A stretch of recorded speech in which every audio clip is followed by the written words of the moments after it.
Hey, what's good, family? This is the 7-second brand where I teach entrepreneurs how to turn their average businesses into addicting brands without the headache or heartache in just 7 seconds.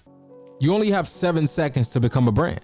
And when you master these 7 seconds, there's no limit to the life you can live and the wealth you can build. I'm Justin J. Dunn, and in this video, we're going to continue breaking down my 7-second brand system with second number 5, conversion. Okay, so generating leads for your business can produce great results, but only if you can turn those leads into actual customers. So this second focuses on lead conversion. Lead conversion is the process of engaging, nurturing, and converting a lead who has shown interest in your business into an actual paying customer. This process includes everything from sales strategies to your messaging to your marketing materials. Now, this process of lead conversion starts where lead generation ends. Once a potential customer visits your website or squeeze page and offers their contact information in exchange for some value, they now leave the generation stage and immediately enter into the conversion stage. So the question now is, what does your conversion process look like? Now, every business is different, so every sales process will be different. But I break down my conversion process in 3 parts. It's the money, it's the map, and it's the message. Let's talk about the one I know you want to talk about, right? Let's talk about the money. Your sales process mostly revolves around what your asking price is for what you're selling. The sales process and the work required for selling, let's just say, an online course is a lot different from a realtor selling a home. There's going to be a lot more information and strategy needed in order to move someone to a decision to actually buy a home versus buying a course. And the reason for that is because a home is generally the largest investment that someone will ever make in their life. So it's not something that they just wake up and haphazardly pull the trigger on. There's so much clarity needed, so many questions needed to be answered, a lot more nurturing needed to be done in order for them to become a customer and buy a home, compared to a course that teaches someone how to become, let's just say, a motivational speaker. Let's say that it's a $2,500 investment. The gap from a lead just watching a free webinar on becoming a speaker to actually paying for a speaker course could be closed in as little as like 3 days. Now, compared to someone buying a $500,000 home, that gap from a lead jumping on a free consultation call all the way to closing on a home could take over a year. Next is the map. Here's where we map out the sales conversion cycle. We start with the lead. Remember, in the generation phase, the lead magnet helps us identify who our potential customer is, where they are right now in life, and what are their goals and outcomes and desires, right? Once we're all in their business, it's time to map out the steps to get all in their business.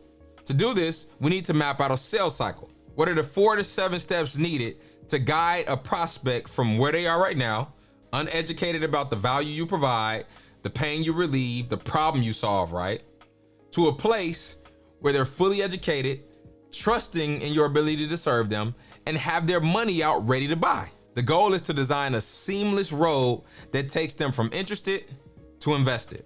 Ask yourself, what core pieces of content do they need to see? 90% of the things we buy come from an emotional side of the brain. So what feelings do you want your potential customer to tap into? And what experience do they need to have in order for them to be moved enough to buy from you? Again, this all depends on what you offer, your price points, and the business model you have, but it typically takes about 10 to 15 touches before someone feels comfortable enough to buy. These touch points can come in the form of sales calls, webinars, demo trainings, emails, text messages, ads, DMs, and so much more. And to help you out, I put together a comprehensive list of over 100 types of pieces of content that you can install in your sales process. There's a link in the description of this video where you can download it for free. Look, don't try to use them all, right? Pick the ones that best fit your product or service, your brand personality, and your comfort level. And lastly, we have the message. Your sales message is the most valuable player on your marketing team. I've seen some of the best products launch and then collect dust because their messaging completely missed the mark.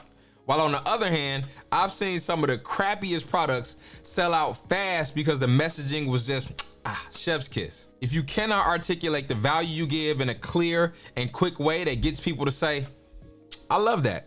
That makes sense. Tell me more. You have to fix that. Why clear? Every day, I work with businesses that struggle to communicate a clear and consistent message for their brand.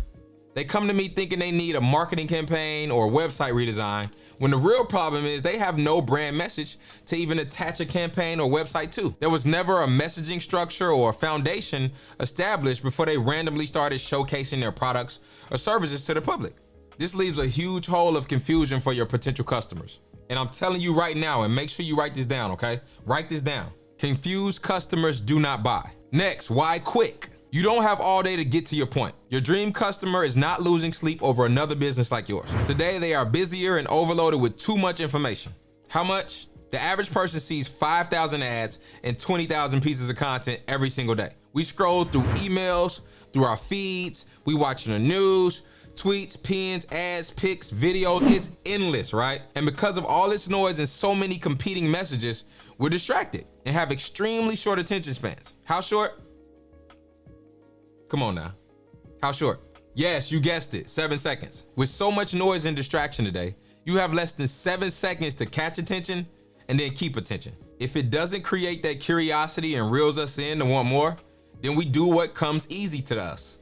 We keep scrolling right past your business. So what makes a good sales message? A strong sales message builds curiosity, creates anticipation, opens the listeners' or readers' minds, creates a bond, triggers emotions, builds trust, and in countless numbers of ways lays the foundation for an actual purchase to actually happen. So that was second number 5, conversion. This is so good, right? Well, make sure you're subscribed to this channel if it is, right? Hit that subscribe button and let's keep it going. You're almost there. In the next video, we're talking about doubling, tripling, quadrupling, whatever comes after quadrupling, right? The money you make in the conversion second with second number 6 of this 7-second system. See you in the next video.